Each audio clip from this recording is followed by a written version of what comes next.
bro? What's up, Dad? What's up? Oh, that shit's in my car. Like the beer is wine. Dang. No one's here yet. We'll go.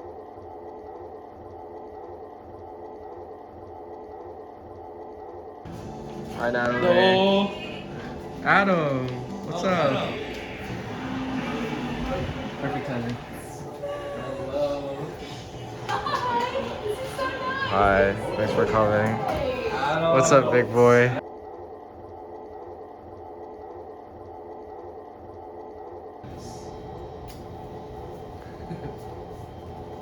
Dude, we made this, bro? We're crazy. We're kind of crazy.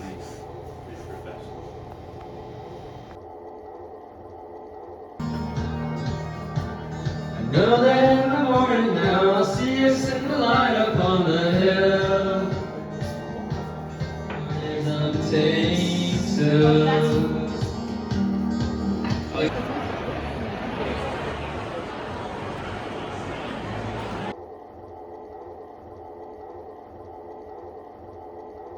Loving him is like trying to change your mind once you're already flying through the free fall. Like colors in on so bright, just before they lose it all. Losing him was blue like I've never known.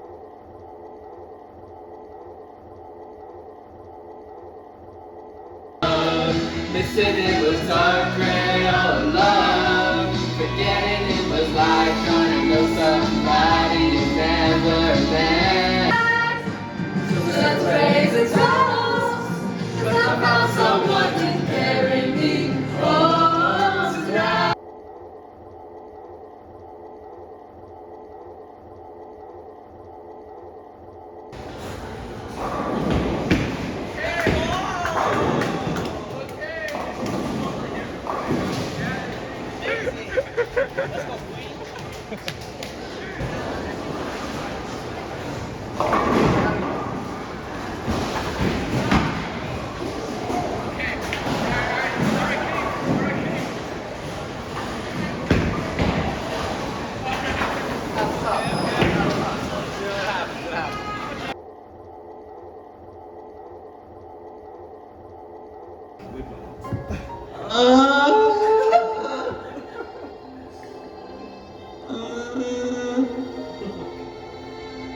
널 금기 전 알지 못했다. 내 몸은 세상 이토록 찬란한 것을 작은 숨결로 닿은 사람.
Is it dirty now?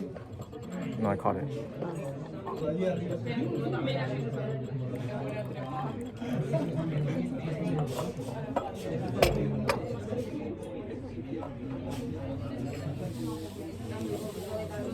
Why is it so annoying? So you still prefer butt over boobs? Yeah.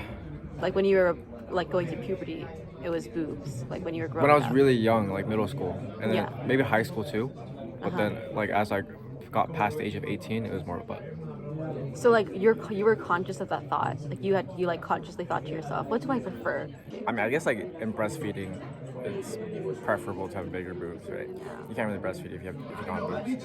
That's why you're weak, because mom couldn't breastfeed you. She had no milk. Why? Then what about you and Alan? But like I think Well, Alan, Alan and that's and I why were you're more weird desperate because to she live. dropped you so many times. I was like, oh, I'm gonna go to like all the big cities, all the touristy areas, and I'm gonna eat at nice cafes with pretty views, with pretty furniture, and drink coffee and have a pastry. And like that's what I do in Madrid all the time. That's what I did in France. That's what I'm doing now in Granada. Like that was just my idea. Like walking through streets and like eating. And then after that, after I adjusted, it's like the giddiness by then was gone, you know? Yeah, and the rose tinted glasses. Yeah. And then even like the past 5 weeks I've been traveling around Europe. Yeah. Well, like, each time you go, it's just like a place, right? Yeah, it's and I just feel like a everything is just a variation of Madrid. Like every European city kind of looks similar. Like here in Spain and stuff, parts of it in like Granada, especially like last night, maybe it was because I was very delirious and tired, it felt very like empty. And not just empty physically, like lack of people, but something about it felt vacant and shallow to me. Because it serves just one purpose. Like Granada, it's just an old historic Yeah. like Arab monument thing. Right? That like it serves one function. Yeah, it's old and historic, and so I wish I could see it back in the time when it was bustling with life. And When it functioned just as a normal city. Like, Right. it didn't like when its sole purpose wasn't just take pictures of me, you know? Right, and now it just feels like an attraction like at Disneyland. It feels like a theme park in the sense that a theme park is empty or feels hollow. Like if you ever look at Disneyland at night or when there's no one there when it's closed, it's like it feels like a horror movie, right? Right. Or like It's a Small World. It's like it's like it feels like a set, or it is a set, and similarly this place feels like that. You know, it doesn't.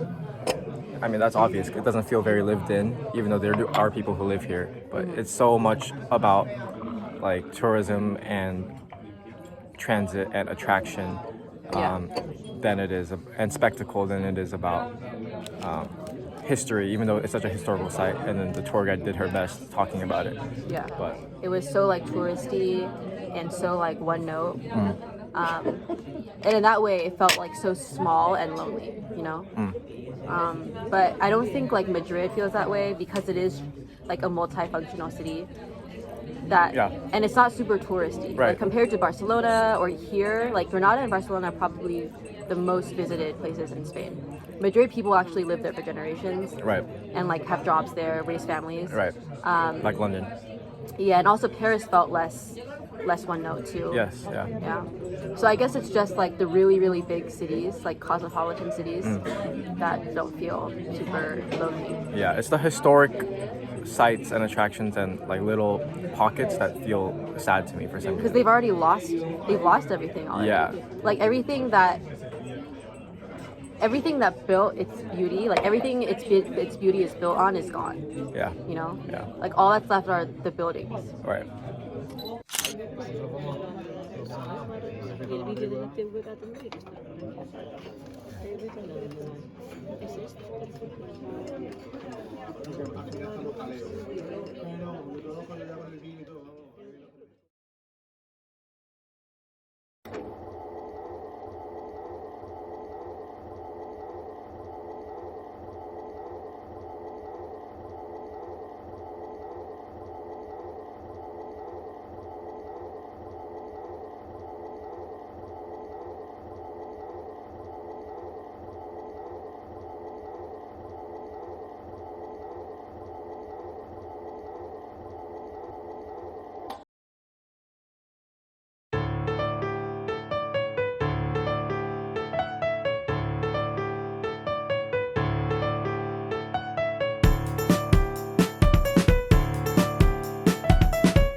Hello. Hi. Meow. Meow.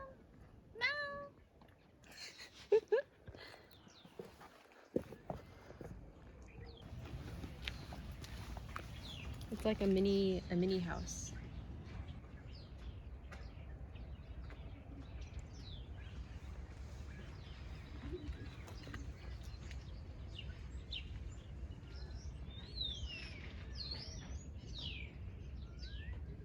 I'm sure some cats live there.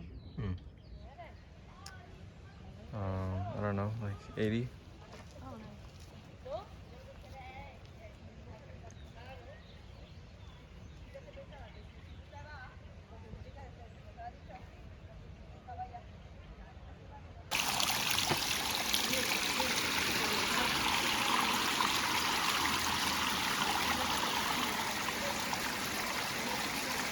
They're little stairs, little steps.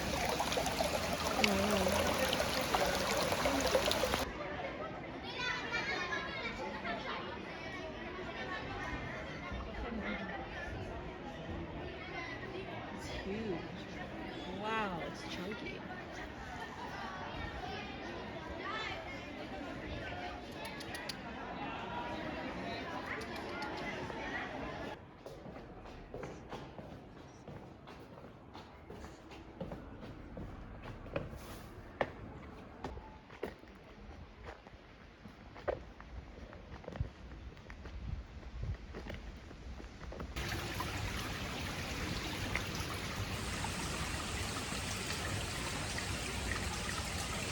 Is this a picture or a video? A video. That's so awkward.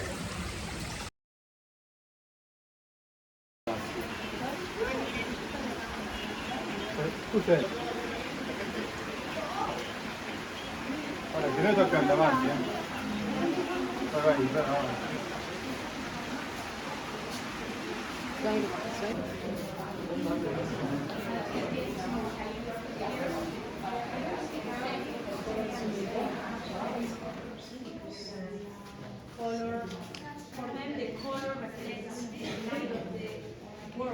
this way?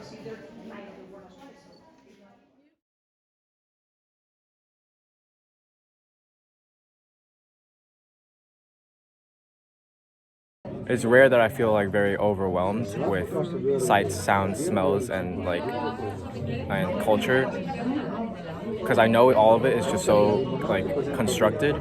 But then I do feel that way sometimes when I'm like in Hawaii Yeah. and in nature. But that's also problematic in the sense that like I'm fetishizing or overvaluing the wilderness and with Mother Nature and with, or if you're religious, like God's creation. If your love for Mother Nature comes from a place that doesn't like appropriate it. Like I think when I'm like wowed by Mother Nature, I feel like so small, right? And I feel very respectful for these things that are completely independent of me, that did and grew, that did all these things without me, right? But there are also those like nature worshippers, you know what I mean?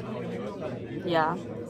Like, I don't know about that. Like, I think that might be going too far in the other direction in the sense of belittling humanity and the difference between humans and animals. We are animals, but we're also humans, and there is a distinction. Yes. And so maybe it's like primal in the sense that it's like reducing humans to something just in service of nature or something, where we do have a lot of control over nature. For example, we're fucking up the climate, and we have all these technological advancements that allow us to battle nature, destroy nature, right? And that's came from human potential and human ability. Yes. Right? I'm not saying that's a good thing, but I'm saying humans can do that. No other animal on the planet can do that. We can, and that's why we have a responsibility not to, but we can. You know what I mean? I think another reason why those people are weird, like just anyone who deifies anything is weird, is because you are.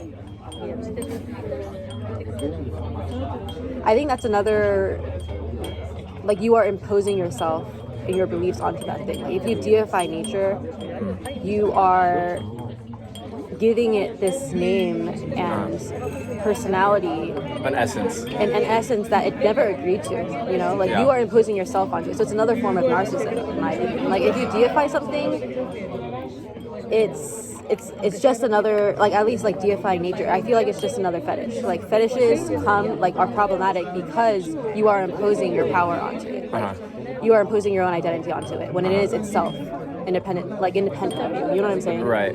It exists outside of you. Yeah. Yeah. Like you are like stripping it of its own identity by imposing an identity that you created onto it.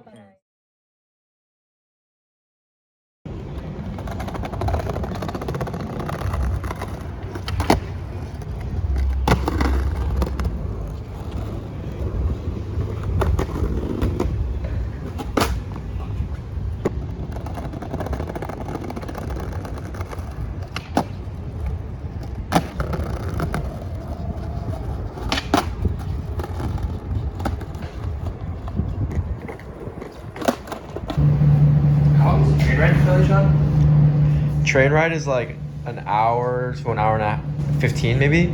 Oh, wait, what the heck? Yeah, but bus is like 2 hours to 2:15, and I took the bus because it's cheaper.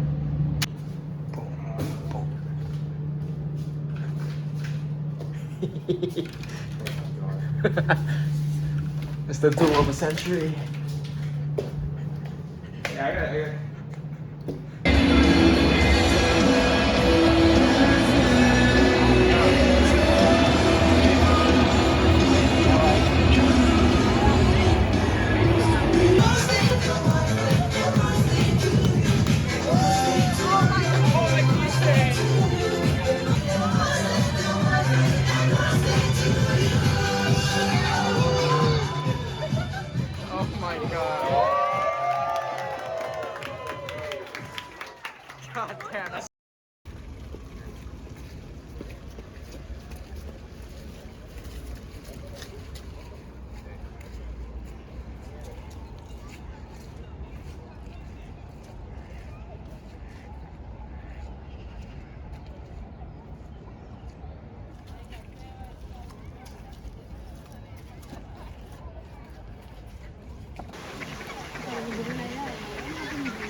What are you doing? Why is he grabbing? Oh my god. Oh, fucked up. Yeah, its feathers fell out.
Okay, I'm gonna stop it.